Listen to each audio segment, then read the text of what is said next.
On a sunny morning, a packed airplane was preparing for takeoff.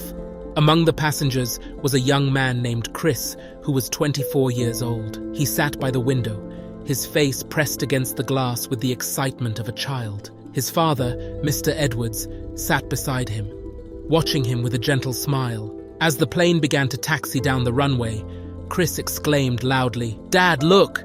The houses are getting smaller." His voice was filled with wonder and amazement. Passengers around them turned to look, some with smiles and others with annoyed expressions.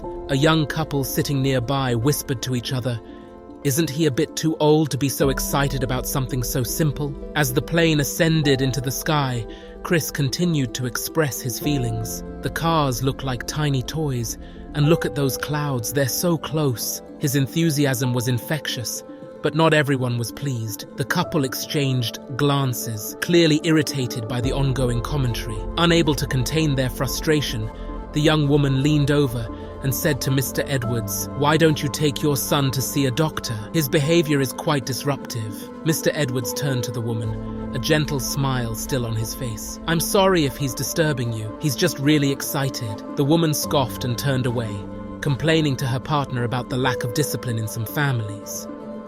Chris continued to marvel at the view outside the window, his eyes wide with excitement. As the plane flew over a mountain range, he exclaimed, "Look at those mountains! They're so beautiful!" As the flight progressed, Chris's excitement didn't wane. He pointed out every interesting sight he could see, from rivers snaking through the landscape to tiny towns dotting the countryside. The young couple grew increasingly irritated, while other passengers started to share the couple's sentiment. The cabin crew, noticing the situation, decided to intervene. A stewardess approached Mr. Edwards and Chris, offering them a pair of headsets to watch a movie. "Maybe this will keep him entertained," she suggested kindly. Chris took the headsets, but quickly put them aside. "I don't want to miss anything." Hours passed, and the plane began its descent.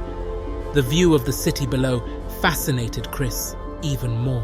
"Dad, the city looks like a giant puzzle from up here."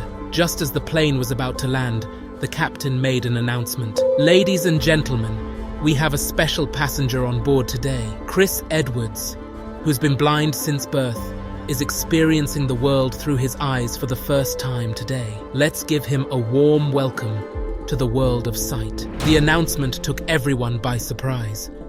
The young couple looked at each other, stunned and embarrassed by their earlier judgment. A round of applause erupted throughout the cabin as passengers realized the significance of Chris's excitement. Tears streamed down Chris's face as he looked at his father. "This is the best day of my life," his voice trembling with emotion. Mr. Edwards hugged his son tightly. "I'm so proud of you, Chris. Enjoy every moment." The young couple who had earlier judged Chris and his father approached them, ashamed of the way they talked. "We're so sorry for our comments earlier." Her eyes filled with tears. "We had no idea." Mr. Edwards smiled kindly. "Sometimes we all need a reminder that everyone has their own unique story." Chris's childlike wonder had reminded them all of the simple joys of life and the importance of understanding and compassion. Avoid judging others. Everyone has their unique story.